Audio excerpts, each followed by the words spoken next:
In 1980, I was a rough and ready kind of a guy.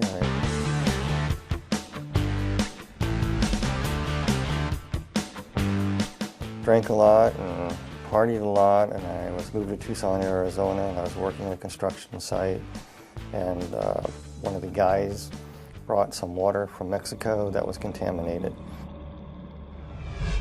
And I ended up drinking it by accident.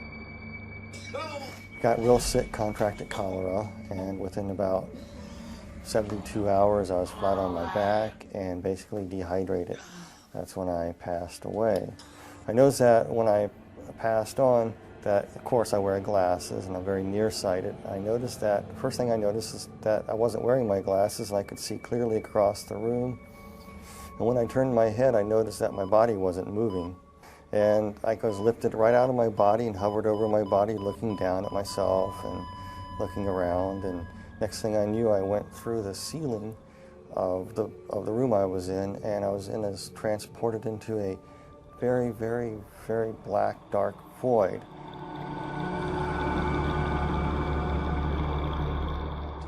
I could hear like somebody speaking to me, like telepathy. And it was explaining to me many, many things that I no longer remember, but most of the idea was explaining to you the whys of life, why there was evil in the world, why this, why, people have questions all the time. These were being answered to you as you were being transported to this light. And time you got to where the light was, you knew what happened, you know what's going on. You know what happened, you died, you're going to be judged, and everything as you're traveling, it's made so clear to you that what's happening is perfectly just and right. Oh yeah, I was going through the darkness and I was approaching the light there, and I noticed that on this rock, it was a big huge boulder right out in the middle of this darkness, and there was a person sitting on a throne. And the individual that was sitting on it was emanating light, very, very powerful, bright light. And there was a love and compassion too, but also a firmness and fairness emanating from this person. And I'm going, who is this? And the basic question that was coming to me through this thought was, look what you have done with God's gift. It was actually Jesus was speaking this to me. He said, if I let you into heaven with what you know now, that I'm just, right, perfect, you would misuse that and keep sin alive in heaven. You can't come in. He told me it was granted to me to see a land unknown that's best forgotten, but will not be left unseen. That was it. And then he took out all these keys out of his robe, just pulled them out. And as he pulled them out, you could see the scar where the nails were kind of like in the wrist area, and they kind of pulled the bones apart. It's kind of traumatic looking. And he had these keys, and the keys were odd shapes and design. And he walked over to a place, and he stuck this key into this, looked like a gate. And a door opened. Then the veil came over, and it was dark again. I couldn't see it all. I could see it was the Lord.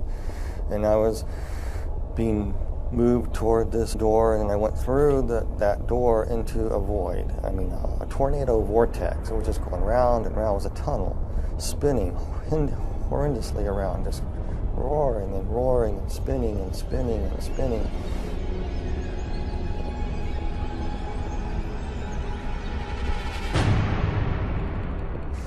And it smelled horrible. I could hear these screeches and noises and sirens. The most thing that I remember the most was slurping noises and screams, and you could feel heat, really hot heat. The next thing you know, I was falling through the sky. It looked like the sky, and I hit the ground. It kind of hurt, and I stood up, and I looked, and I go, where am I? All these people ran out. And some of them looked like people that were dead that I knew, and other people I knew that were not dead. And they come around me, slapping me on the back. And I said, they got there awful quick because the house looked far away, but all of a sudden they were there, slapping me on the back, welcoming me there. But something just wasn't quite right with them because they looked weird. They had yellow glints in their eye, and their eyes were almost reptile-like. I looked over and I saw what looked like my best friend turn into somebody else. And I said, hey, wait a minute, you can't do that. You're not who you say you are. Who are you? And then all of a sudden I looked around and I go, all these people around me are not people. They began to morph into what they were. They were ugliest creatures I've ever seen. Reptile-like, some of them, they were just god-awful, like rotting vegetables, and they were distorted and twisted, and they were not perfect by no means. And they were just filthy, smelly creatures. And they were just starting to come at me like they're going to shred me to pieces. And one tried to grab me right across my chest, and one tried to grab my legs. And while they're trying to tear you to pieces, they backed away, and this one that looked like my best friend earlier, who morphed into different people, came up to me. It was he was about 4'8", looked like a sort of half dinosaur, a reptilian type creature, and it was hissing and spitting at me and was speaking in a language that I didn't know what it was saying at first. It was telling, and it was broken in English. It was telling me to come, follow it, follow it, follow it. So he motioned to me, and we took a few steps, and all of a sudden we were at the end of the horizon. That doesn't make any sense, but we came across to what looked like the end of the horizon. You couldn't go any further, and I couldn't understand what it was. And yet I could look out, and I could see all this vast fields and mountains. And then that creature stuck its hand in this horizon, and he ripped it open like a veil, and he stepped out of it up onto this road, and he telling me to come, motioning me to come. So I did the same. I just went ahead, I got out, and next thing I knew, I was on a large, wide, dusty, flat road. I just came out of a cell, a cube. It was around 10 by 10 foot square. It could have been 14 by 14. That's what the dimensions were. And there was a cell next to it, and there was a cells above it, kind of set back, concave, so they're going up. And there were 6 of them to the roof of this place. And in the walls are embedded peoples in cells. And he pointed to another cube, and in this cube I was looking at, there were people inside these cubes. Some were vacant, some people waiting for people to arrive like I did. There's this person in there, and I was just looking at them, and then it was showing me another person. Each person that was in their cube was like they were reliving parts of their life all over again, but not in a very pleasant way. It's like a living nightmare.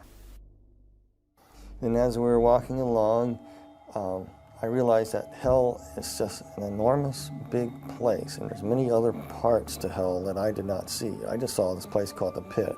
And so it says, it's been granted to thee, follow me out to the middle of the road. So he walked out in the middle of the road, and all these demons and creatures running around, and I saw all these people in various stages of torment. And some of these demon creatures inside these cubes were going in at will. And they would be attacking people in various ways. But to the people, they look like other people, or times in their lives, or they look like demons. Whatever their worst nightmare was is basically what they were living. We walked along to another cube, we looked inside of another individual that was there, and it reminded me of an old sailing ship. And this guy used to be a captain of the ship, and he was being flogged. Things that he did on this old sailing ship, but he did it for pleasure for these people because it was his ship, and he liked to be mean to his crew, and it was being meted back to him. I noticed this creature looking at me. It was in a cube at first, and the person who was looking at this creature, it was one of those tall creatures with the faces that went around, but it was of a beautiful purplish color in a way, kind of a beautiful creature, but hideous at the same time. And with its faces revolving around, very seductive, very, very flattering, very, very persuasive. It would try to plant thoughts in your mind, trying to tell you, why would such a good God allow people to suffer like this? It was trying to get me to curse God. I really don't know who the demon creature was. I know he had great power and authority. He either was the second in command or he could have been Satan himself. This one vortex was spinning, and a lady that had just died in a car wreck came through, and she was deposited right there.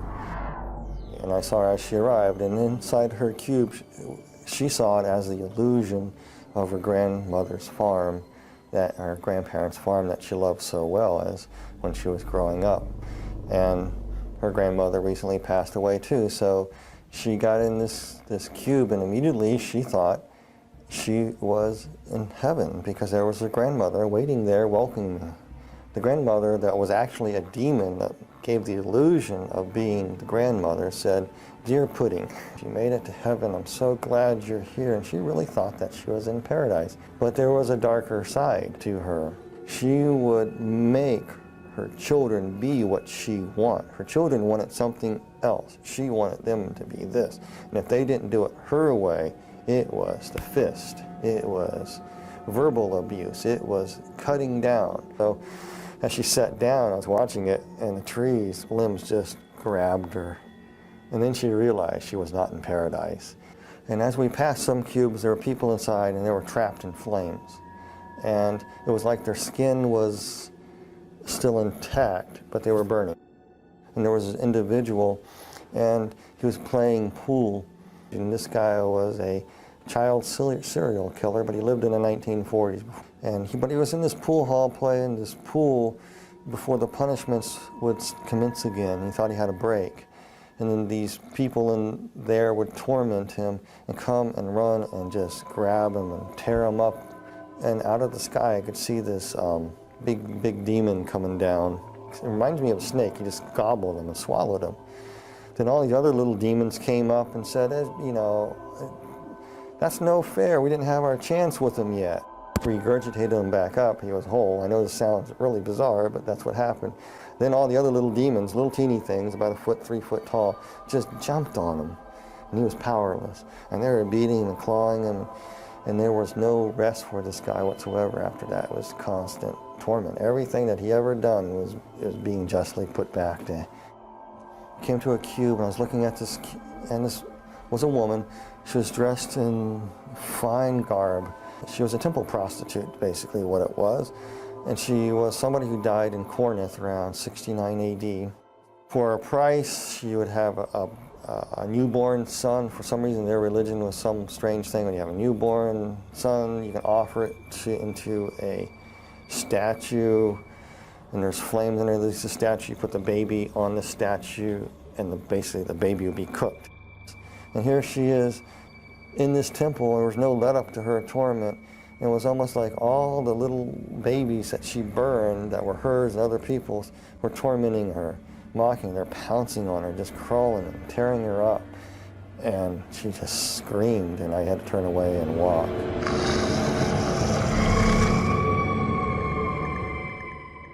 There was an individual that she practiced the black dark craft. She was a witch. I just knew that she was a witch, but she died many hundreds of years ago. But she was trapped in a coffin, scratching, trying to get out. She couldn't get out. She was in that position for years and years and years and years, hundreds of years. And then finally, when she got it open, all the demons would pounce on her. And I walked on to another cube. We looked in this other cube on this row, and there was another lady. And she believed that Mother Earth could save her. And then if she honored the trees and the rocks, and she was into this nature thing, and part of their religious practice that she would practice would be getting out in the fields and dancing around a fire with a bunch of other people doing the same. The people that she thought that she was with were actually demons, and they would come up to her and say, "You did this." They pick up a stone. You say, "The stone will save you here," and they smacked her with it. So she was standing there, and the demons reached down there and reached in her mouth, ripped out her tongue, and part of her thing says, "You talk bad? Oh, the stones are not going to save you. Nobody can save you." Then they ripped off her, just actually took her skin and just peeled it off. It was really slow and agonizing to shreds. It done nothing to the skeletons. Then they took the bones and broke the bones. And she felt everything. Then her body would come back together. The flesh would come back together, and she'd be whole again, and it would start all over again. A different scene would happen. And some of the cruelest people on earth were in these.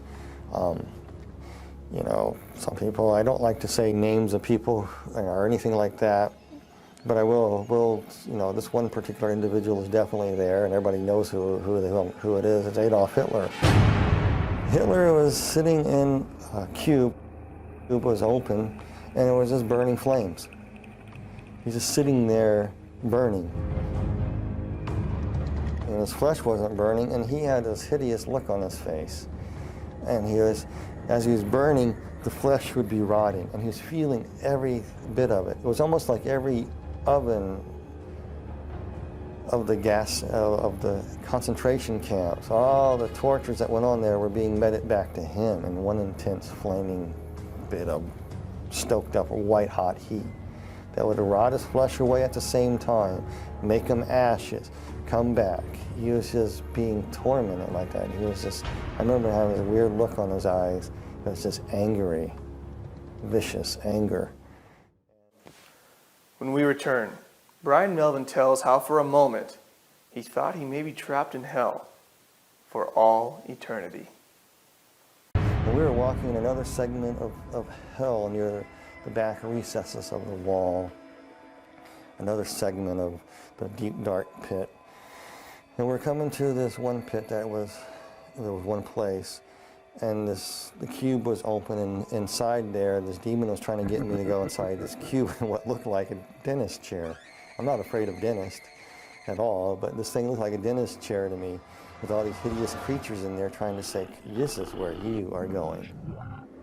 And they want you in this cube here. And they were trying to get me in there. And I didn't want to go. And this part is very hard for me. Because you got to understand, you are so scared. This whole time you're there, you're just saying, Jesus Christ, Jesus Christ, Jesus Christ. By that time, I was probably saying Jesus Christ so fast, Jesus Christ so fast, that it was a blur. That's all I can say. They wanted me in this cube, and I was scared. I didn't want to go in this thing. And like I said, throughout the whole time, you felt a connection with somebody from above, the Lord. And then all of a sudden, you could feel something coming for you. I was so petrified, I couldn't distinguish what it was. You could feel the footsteps walking behind you, and the ground thundering. And as it closer, whatever it was walking behind me, and I was too scared to turn away to see who it was, because I didn't want these things to rush me and grab me. And all of a sudden, they started coming toward me. And then the presence got right behind me, and they all scattered. And that purplish, big, tall, demonic creature, the regal creature, kind of backed slightly away and kind of bowed and kind of walked out, just kind of slithered on into the mist, into the darkness of hell. And the Lord was carrying me up.